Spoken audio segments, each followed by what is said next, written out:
That's right. This game warrants me breaking out the good old coon skin cap, baby, or as some people like to call it, the Couz skin cap.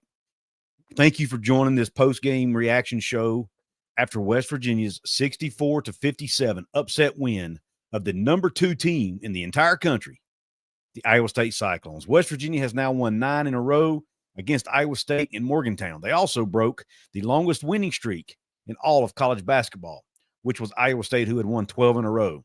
West Virginia just continues to prove people wrong, including myself.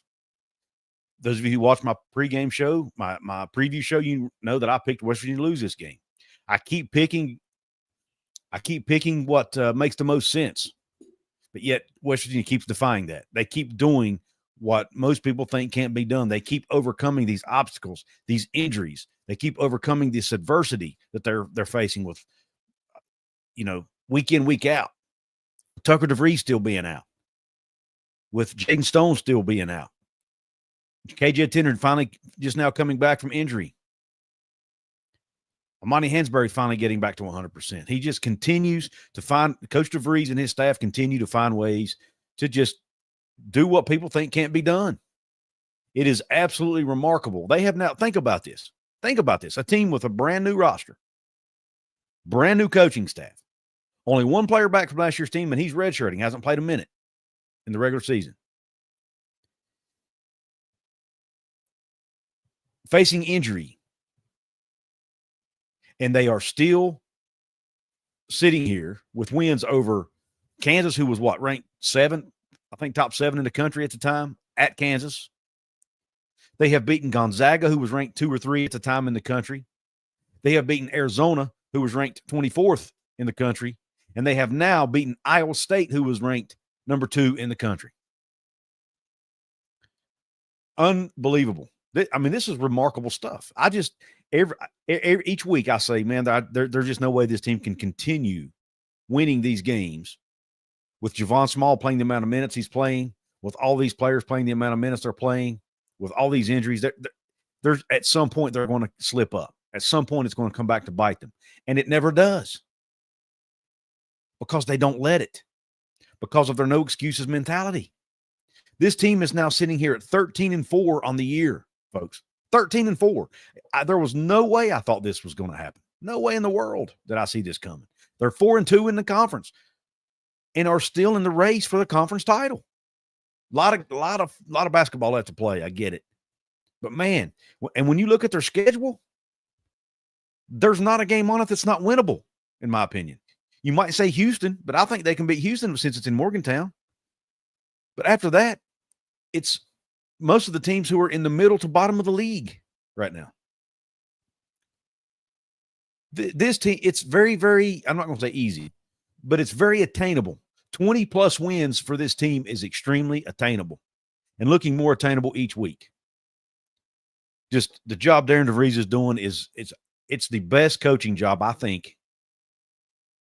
I don't want to be a prisoner of the moment, but it might be the best coaching job I've ever seen in my lifetime at West Virginia and West Virginia athletics. It's that special what he's doing right now. It's just unheard of. Darren DeVries was named midseason coach of the year a few days ago. Was an award I didn't even know existed, to be honest with you. Just unbelievable. I'm almost speechless. I don't even know what to say. I mean, the tenacity this team plays with on the defensive end of the floor is absolutely remarkable. They're relentless. And they don't have to play you full court like the Press Virginia days. They get you in a half court and they absolutely smother you. They make you work hard for every single pass, every single shot. They rotate. They get out on shooters most of the time. They steal the ball. They're always looking for opportunities to steal the ball from you. Their hands are always active. They're physical. They're tough. They hustle.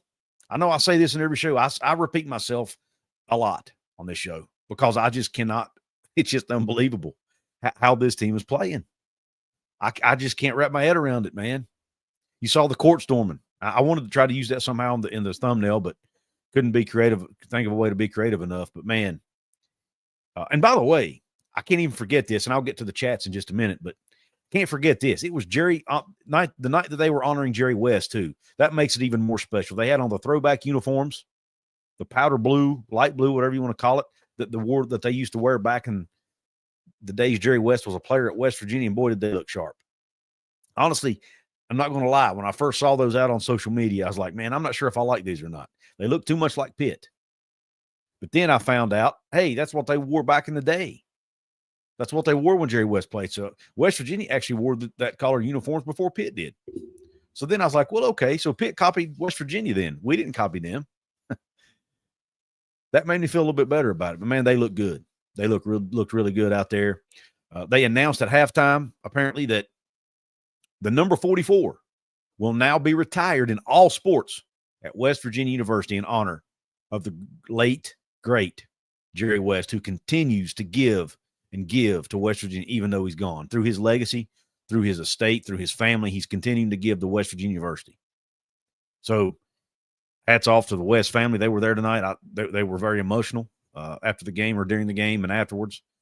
I'm sure it was a special moment for them to get to see their family member, their father, their brother, their husband get honored.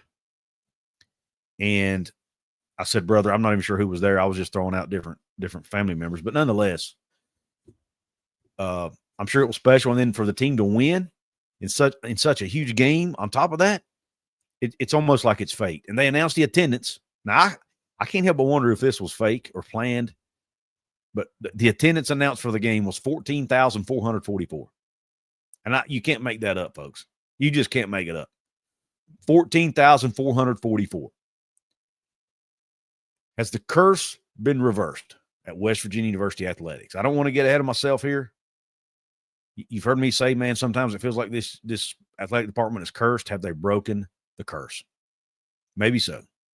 But anyway, let's get to a few chats, and then we'll talk stats. A few comments. I got a super chat already, I think. Mark Painter, thank you for the $10 donation, my man. Means a lot. I really appreciate your support. We have Mark says, bro, I told you in your last video they would win. The mental state, the no excuse slogan is real. This coach won't let them fail 2 games in a row, I feel. Yeah, I don't know the numbers off the top of my head, but when you look back throughout his career, Darren DeVries' career, even at Drake, his teams almost never lost 2 games in a row.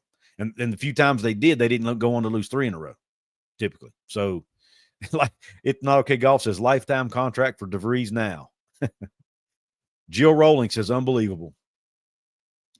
Curtis says West Virginia's locked in the NCAA. Now they're not locked. I mean, they could go on a big losing streak here. You know, they're not locked. If they can get to, I've been saying since the beginning of the season with the schedule they play, if they can get to 17 or 18 wins, they're in. And I don't see any reason why this team can't surpass that. I mean, they still have 14 games left to play in conference.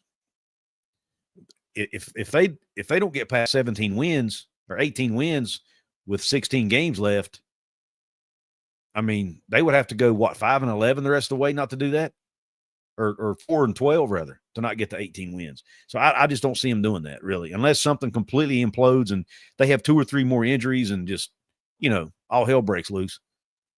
I don't see them not getting to 18 wins. And to me, 18 wins gets them in. With the resume they have, the teams they've beaten, they have no bad losses. I mean, you look at their losses, it's to Pitt. Now, Pitt's starting to falter down the stretch, but it's still not a terrible loss. They've lost to Arizona, who's now playing well. They're sitting here at 5-1 in league play. They've lost to Louisville, who's likely going to be a tournament team out of the ACC. And they've lost to remind me, who was the other one too? Anyway. Oh, Houston, who obviously is a top 5 team, top 10 team anyway. Probably will be a top 5 team soon. So those, and the Houston game was on the road, so that's not a bad loss at all. So they don't have a bad loss on their resume, and they have this game. You've got Gonzaga, Kansas, Arizona, Georgetown, all go down as good wins. All good wins. Of course, every win in conference is a pretty good win. You're at least a quad 3 win probably, or quad 2 rather. All right, let me see what other comment. Timothy Green in the house, the Stormy Cyclone, very well said, sir. Let me see what Stormy had to say. He's a Cyclone fan and a good supporter of the show. He says, congrats, West Virginia. West Virginia played like I thought they would. ISU did not. 6% from three, don't win too many. And I do want to mention, Stormy, thank you for that, by the way, and thank you for always supporting my show. Iowa State's still a very good basketball team. For whatever reason, they seem to struggle in Morgantown. I'm sure the trip out there is not easy. But, I'm not going to feel sorry for them because West Virginia has to travel out there too. So, it is what it is. That's why they call it home court advantage. But I'm sure it's a tough place to travel to. The crowd was basically sold out tonight. Had the honoring of Jerry West. It would have been a tough game to play in, I'm sure. But I said into my pregame, West Virginia needs to force Iowa State to shoot a lot of threes because they defend the three well, and they did that tonight. They didn't let them score a ton of points in the paint. I didn't think. Well, speaking of that, let me go and look at the stats before I lie to you here. Let me look at points in the paint. Nah. Oh yeah, they did. Actually, Iowa State had a lot of points in the paint, so that did not hold true. Iowa State still got 40 points in the paint and still lost the game. So, yeah, they only shot 17 threes. So they didn't even shoot that many threes. So that key goes out the window. I was wrong on that one. But I was right on the atmosphere, which I had a feeling would be good. And the other key I had, I have to go back through my notes here, was make threes on their end, and they did that. They shot 39% from they shot 33.3% from three to West Virginia, made 9 out of 27. It's not great. It's not great shooting from three, but when the other team only makes one and you make 9, that's a huge difference in the game. So, yeah, my keys held true to an extent, but not totally. But really, it was just that suffocating West Virginia defense to me that was the difference. I mean, I predicted a 76-70 game, and it didn't even get close to that. West Virginia, the winning team, scored 64. And I think now we've seen, when you look back at West Virginia's wins, as a matter of fact, let's just do that real quick.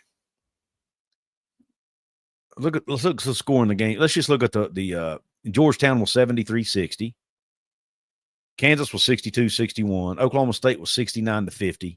Arizona, they lost 75-56. Colorado, it was 78-70. Iowa State, 64-57.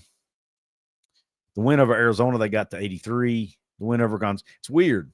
When they had Tucker, they were scoring a lot of points. They were scoring in the 80s in their wins. Now, in the case of Georgetown, they were scoring in the 70s and 80s. Lately, it seems like they need to keep the game into the 60s to win.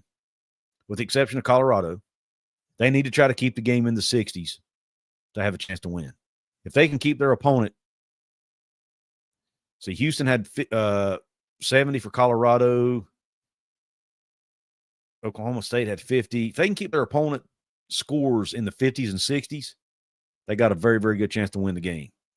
So I think we have now figured out, just by looking at that data, you can kind of see what Coach DeVries is wanting to do. He's wanting to slow the game down on the offensive end, play at a slower pace, use up shot clock, and try to keep the game a lower scoring game, and not let these teams get out in transition and get a lot of fast break points and stuff like that. So I think you've seen what he's wanting to try to do now going forward, and I think it makes sense. I mean, when you have a short bench, not a lot of depth, and these injuries like they do, you can't afford to run.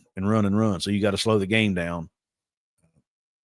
And that's how they keep the game from getting away from them. But let's go ahead and look. Let me go ahead and do a screen share here real quick. And I will pull up. By the way, if you're watching this on Couz's Corner on X, or my X account, Couz206X account, thank you very much for joining the show. And I ask that you please come over and check out my YouTube channel, Hoops from the Hills. Once the show's over, check out my past episodes that you might have missed.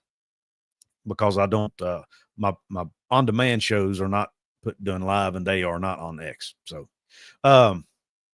also please follow me at hoops_hills304 on X, please. All right, let's look at the team stats. Iowa State on the left, West Virginia on the right, because they were the home team. Field goals, 25 of 57 for Iowa State, 43.9%.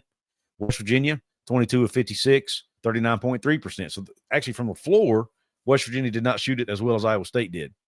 But when you go to the three-point range, like I mentioned, Iowa State 1 of 17, West Virginia 9 of 27. 6% for Iowa State, 33% for West Virginia. Free throws. They kept Iowa State off the free throw line. Iowa State only shot 7 free throws in the game. Now, they made 6 of them for 85.7%, but West Virginia was able to get to the line, shoot 14 shots, and make 11 of them. So, again, they outscored them by 5 at the free throw line and by what? 24 from 3. So,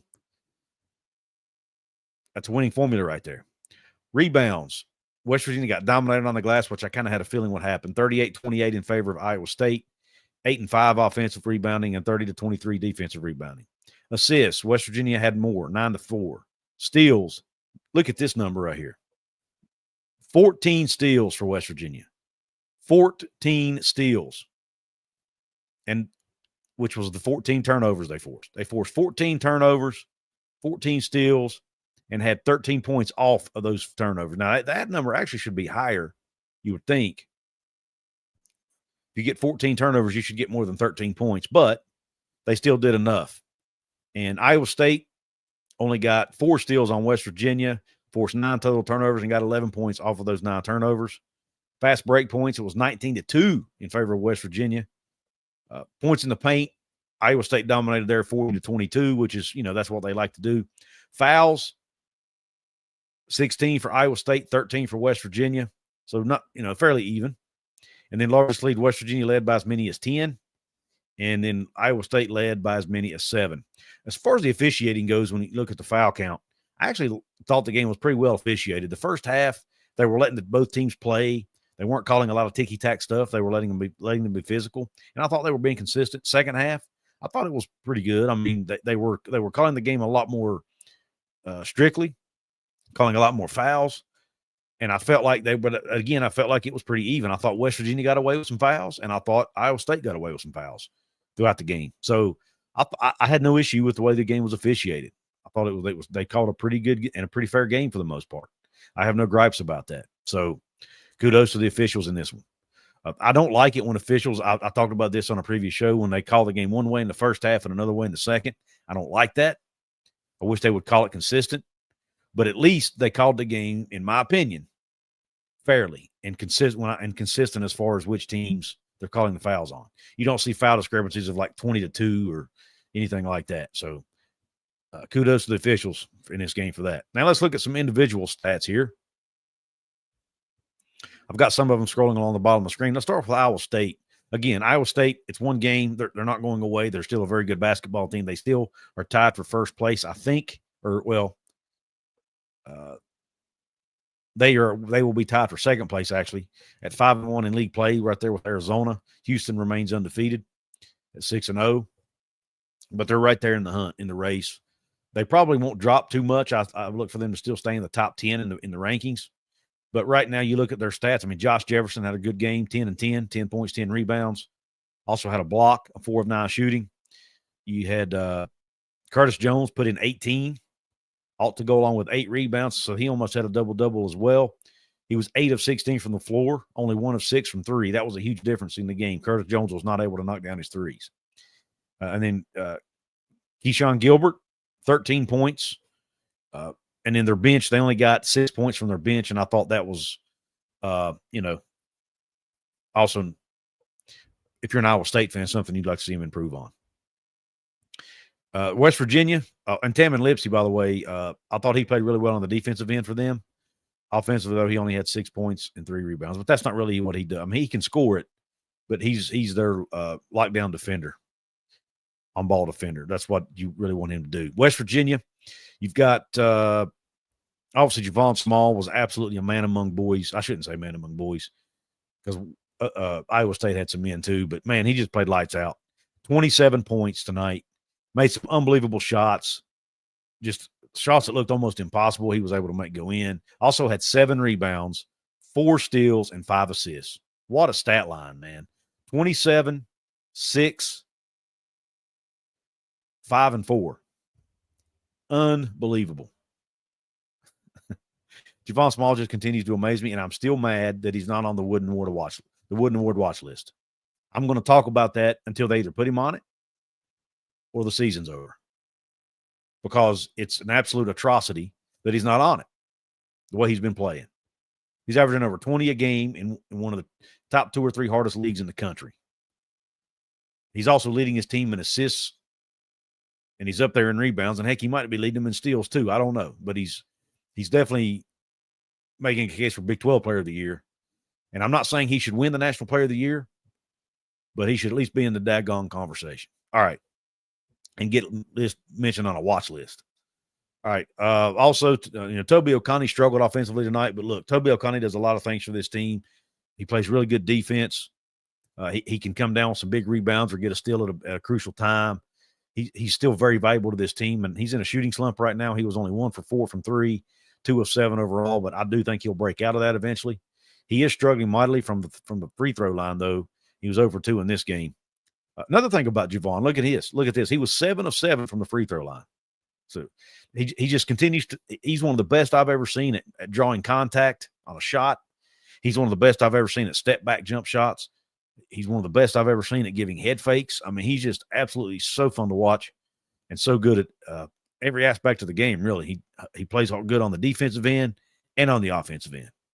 Amani Hansberry come off the bench, provided another spark tonight with 12 points on 4 of 8 shooting from behind the arc. This is right here is what this team needs. With Tucker DeVries out, they need a second scorer. They need Amani Hansberry. If he can continue to score like this, like he did in this game and the previous game, the loss to Houston, if he can continue to score at that level, it will take so much pressure off of Javon Small that he won't have to score all the points. And I think this team can go a long, long way if he can continue to score like that and play the way he's been playing. He also had 6 rebounds. Joseph Yesufu only had 4 points, but, man, I thought he played some valuable minutes in this game. He came out, started the second half, at least I think he did. And I'm not sure if he started the game because, to be honest, I missed the first couple minutes of the game. But he did start the second half. And I really thought what Coach DeVries did was genius. And it's something simple, but not all coaches may think to do it. But he put Joseph Yesufu at the point position, bringing the ball up to court for a big chunk of the second half. That takes some of the pressure off Javon. He did, because bringing the ball up to court, a little bit more exhausting. Takes a little bit more out of you, especially if they run double teams at you like Houston did last week. How do you prevent that? You don't put him on the ball. You have Joseph bring the ball up to court. Leave Javon on the wing, and then he can work off the wing like that and hopefully avoid double teams. They can't run 2 guys at him like that. Now, they can do it once he gets the ball, but they can if you work the screen and roll game right and run your sets well, it makes it harder for them to do that. So I really like that idea of putting Joseph Yesufu at the point guard spot in the second half. I thought that was very, very smart of Coach DeVries to do that. And hats off to Yesufu for doing that. And then KJ Tenner was able to play a few more minutes in this game, played 9 minutes, and again, he had 3 steals. Look at that.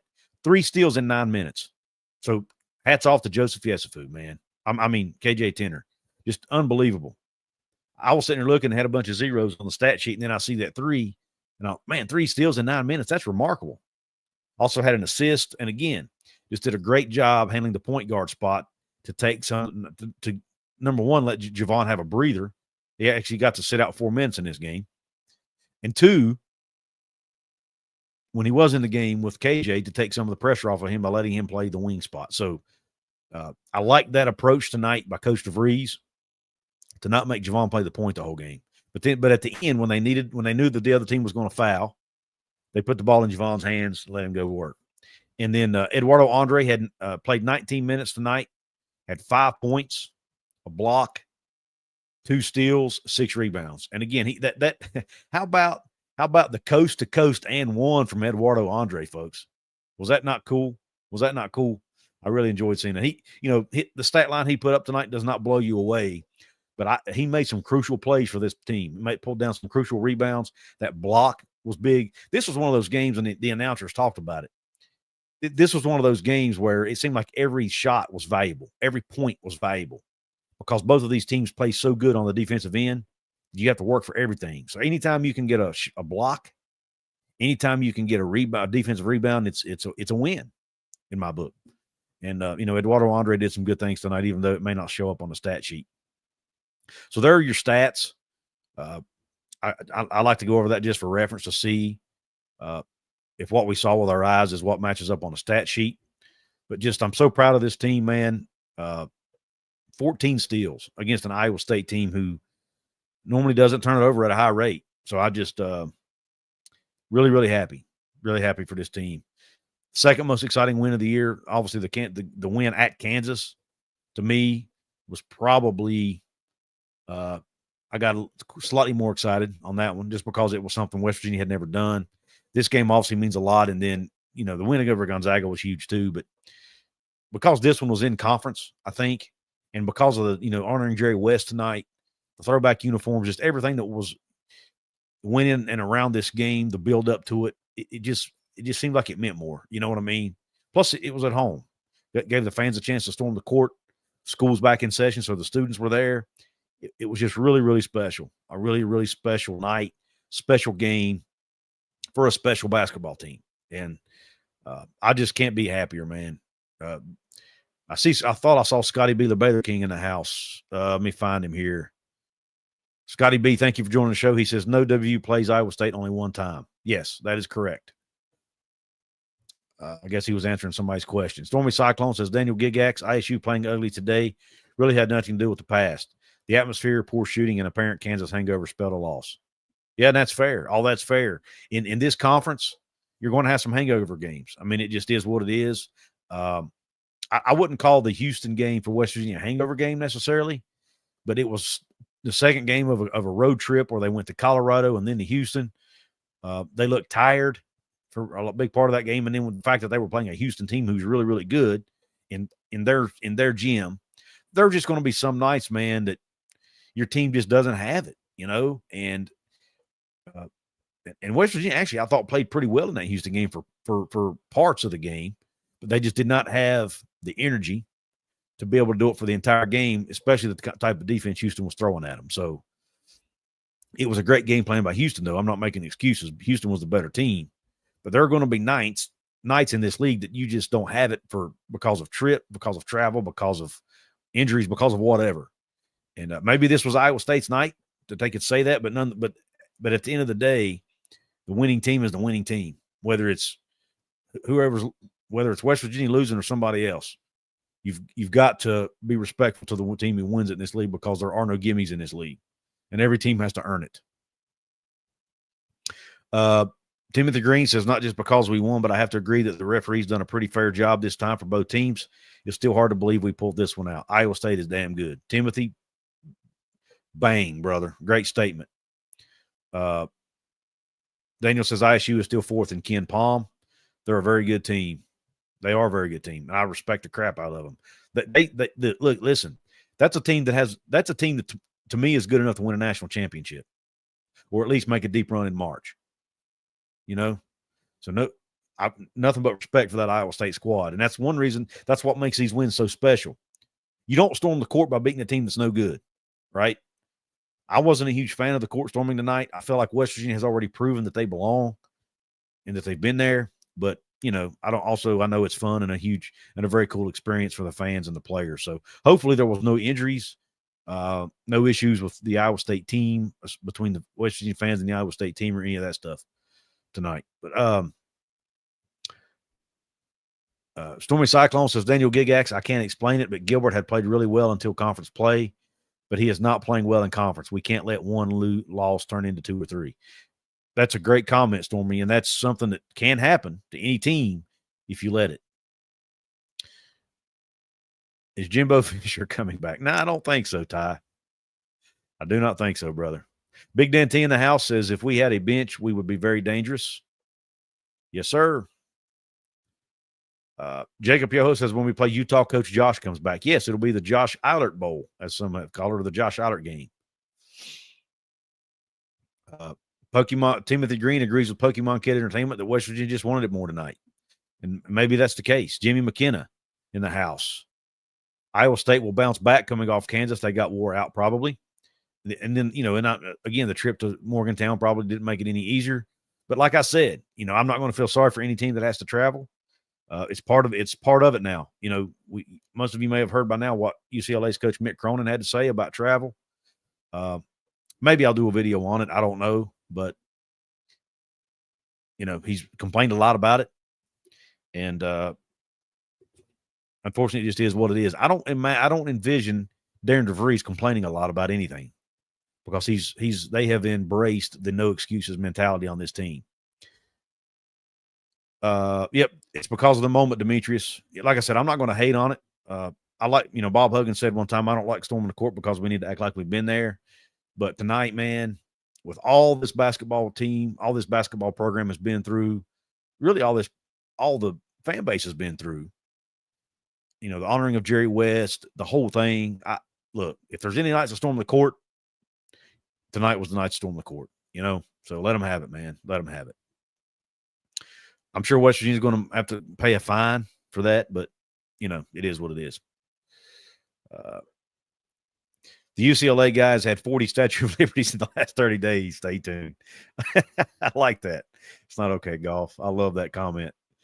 Oh, man. That's funny. WV Earl says this team has looked better than I could imagine. Dime Drawer 4 says this was a great team. We beat tonight, a legit Final Four threat. Demetrius Stump, the court storming. I think I've already read that one. West Virginia Rocker says, I'm glad we don't play ISU again. Yeah, me too, man, because if we did, it would be in Ames. And I don't think that's happening in Ames, man. Talk about another tough place to play. Holy cow. Timothy Green says, Couz, I agree 100% with the court storming issue. We have beaten number 1 teams before there. I can understand that, but number 2 or 3, no, mainly for the safety of the people. Yeah, I don't love it, but again, it's college sports. And that is, I will say this. We can complain a lot about college sports and how it's turning into pro sports, but moments like this are what make college sports special, man. The students being there, you don't get that in the NFL, right? You don't have a student section. You don't have the Mountaineer Maniacs, and so it's one reason I hate to say too much negative about it. It's one of the few things remaining in college athletics that are kind of special. The college athletics is the court storming. You saw the 3 players up on the table singing Country Roads,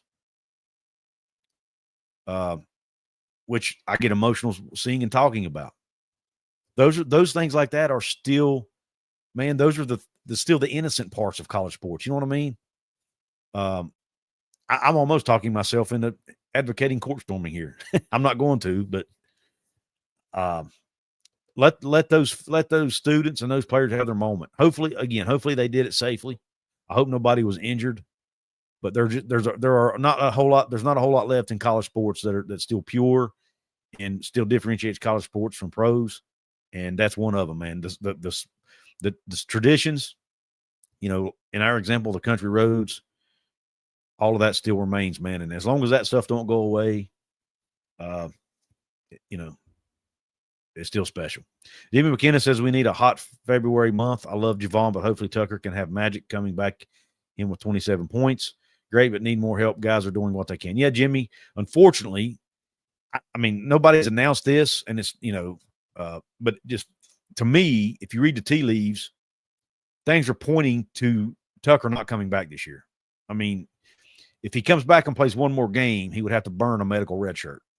If he doesn't play anymore, he could potentially get a medical red shirt and play one more season. And that might be what they're thinking right now. And if he's not healthy, if he's still not healthy, why risk it? As long as the team's winning. And even if they're not, we're talking about the young man's health and future here. So, you've got to think about that as well. And, he's wanting to play professional basketball down the road, whether it's in the NBA or overseas or wherever. I'm sure he wants to continue playing. So they have to keep that in consideration. But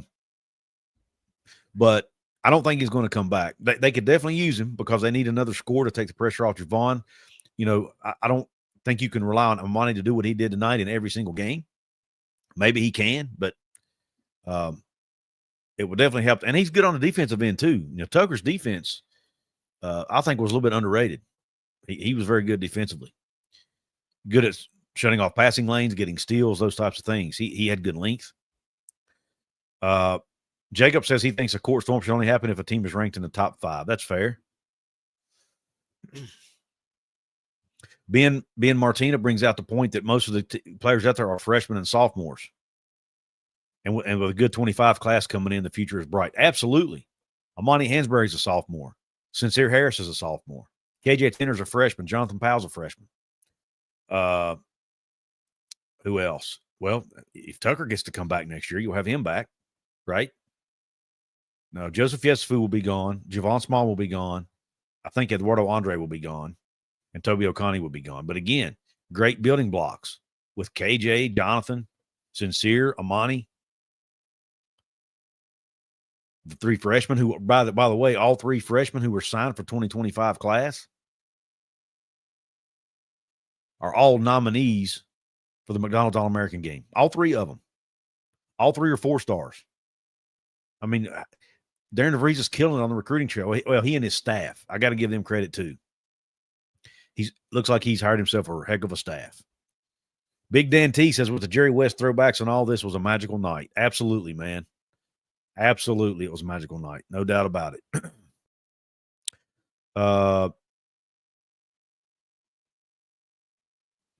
Sean Mathena says, I was there. Amazing atmosphere. Let's go. Sean, awesome, brother. Did you participate in the court storming? I'd like to know.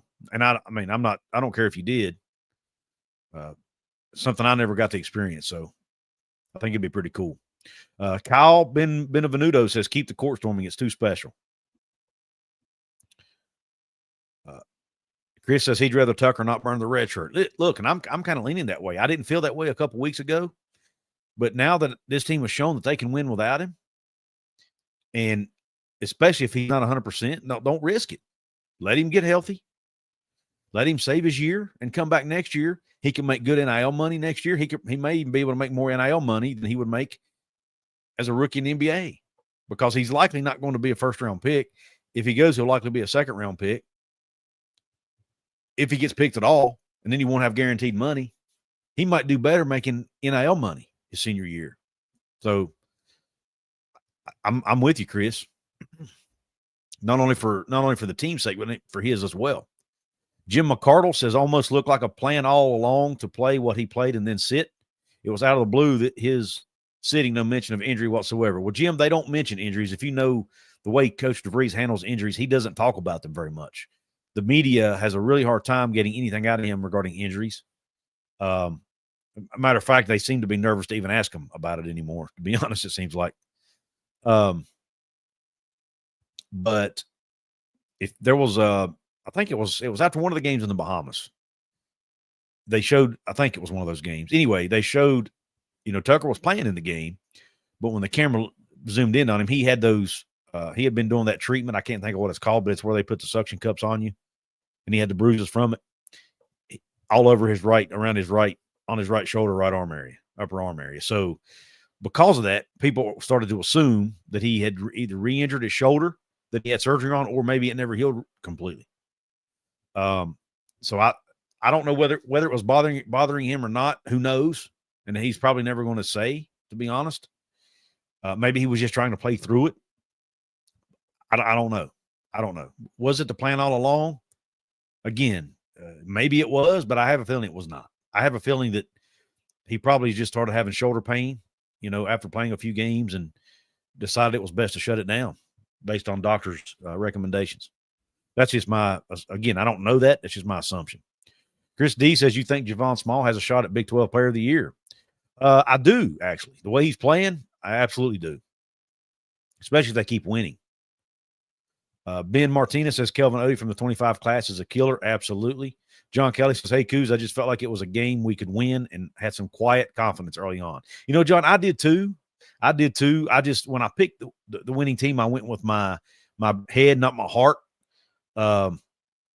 And I picked Iowa State, but I knew deep down that I thought West Virginia had a chance, because I thought they would come out and play. I thought they'd play with a lot of energy.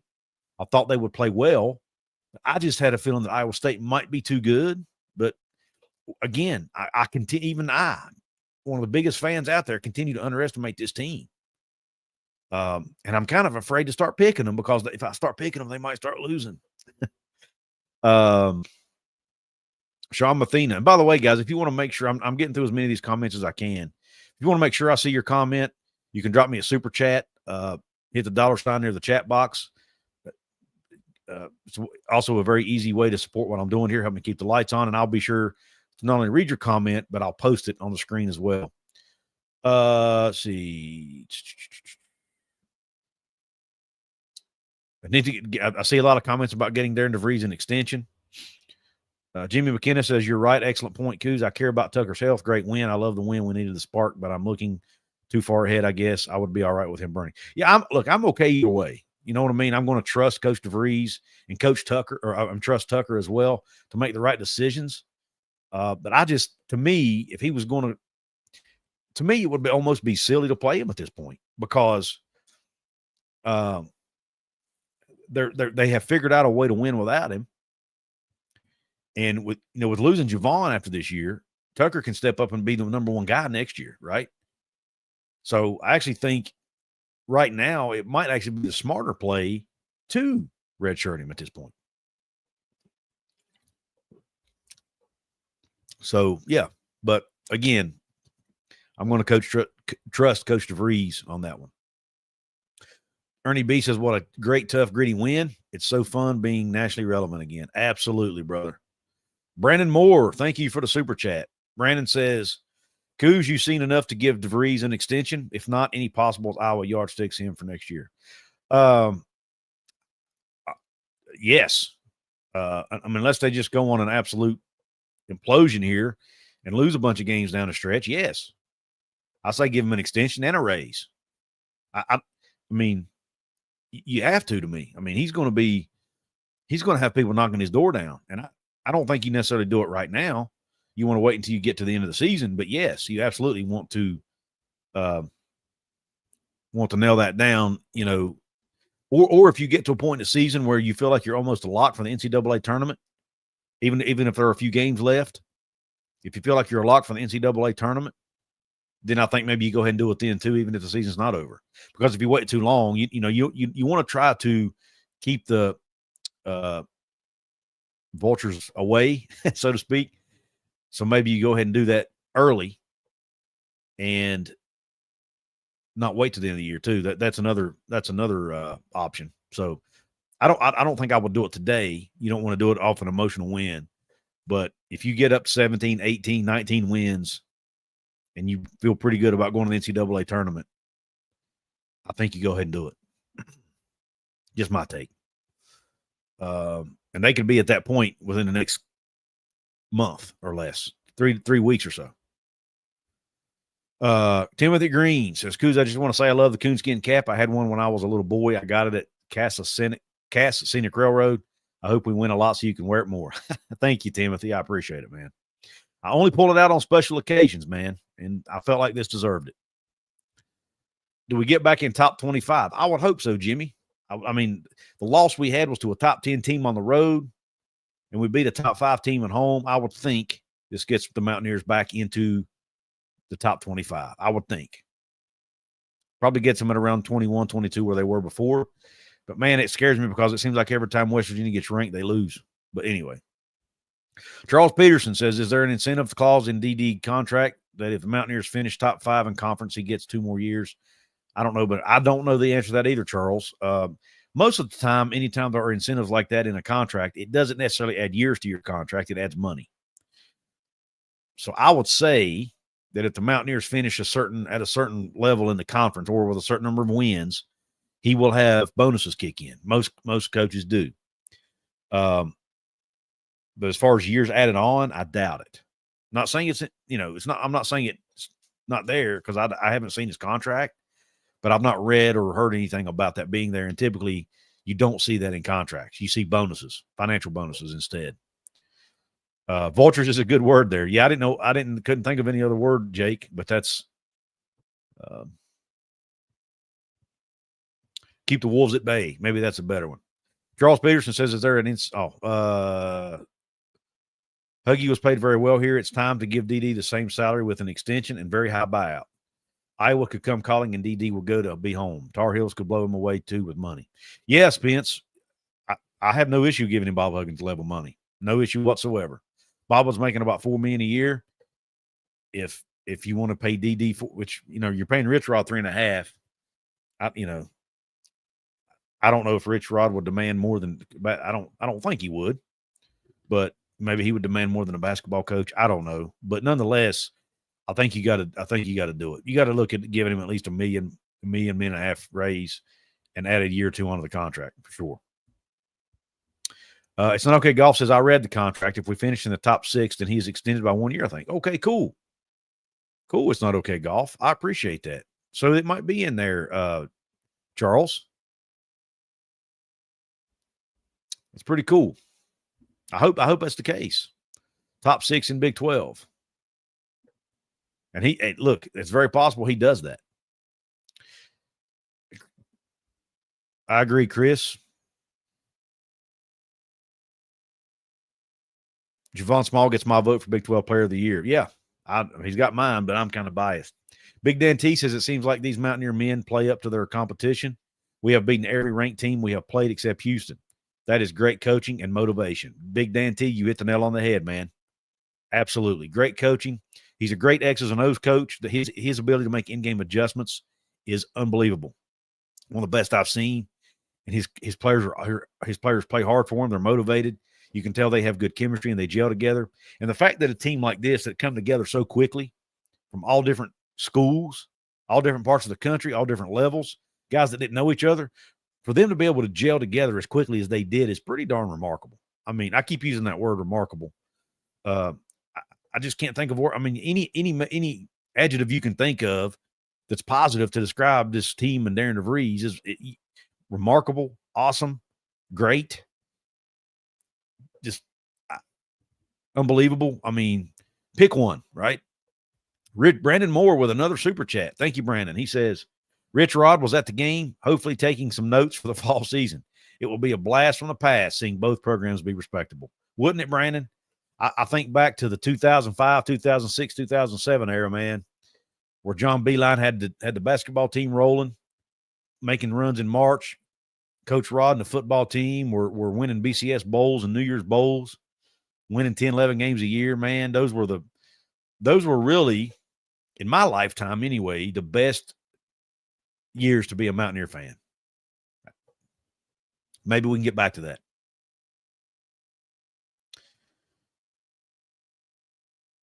Small is on the Wooden Watch. I didn't think he was. Where did you see that at? Did they add him to it? They better have.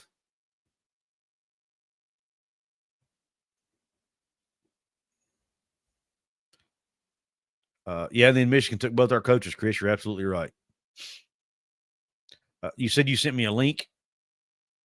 Okay. Where did you send it to me at? On X?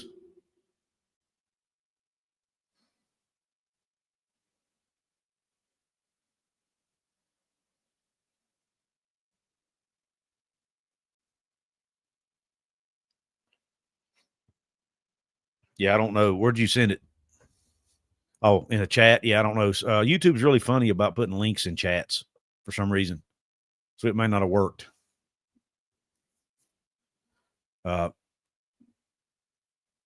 If you want to email it to me, or if you're, are you on social media at all? If you are,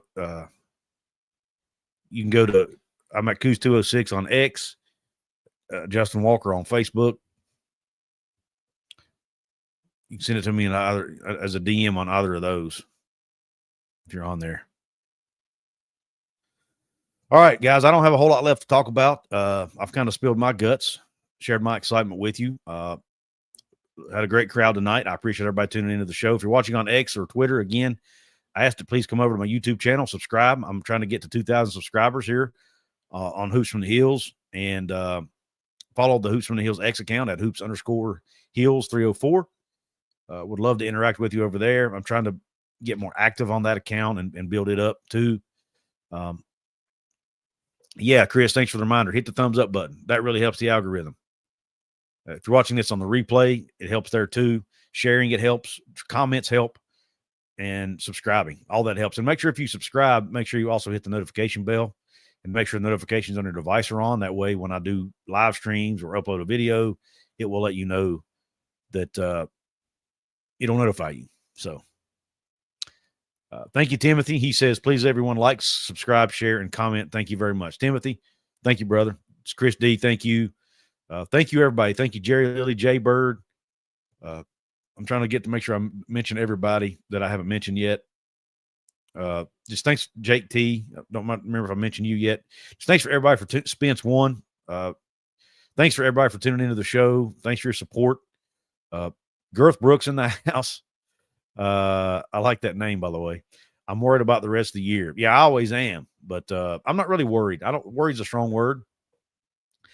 A few games ago, I was worried about the rest of the year because I thought these injuries would eventually catch up to this team, but it doesn't seem to be happening. So I'm not worried, but as a fan, I'm always nervous and I'm always concerned. That would be a better way to put it. Cheer on WVU girls at 1 p.m. on Fox Sports tomorrow. Going to try my best, Jimmy. Going to try my best, buddy. Well, thanks to everybody for tuning in. It's been a great night to be a Mountaineer. Taking the page out of the Tony Caridi book there. Have a great night, everybody. And don't forget to Q Country Roads. Let's go, Mountaineers. And I'm done.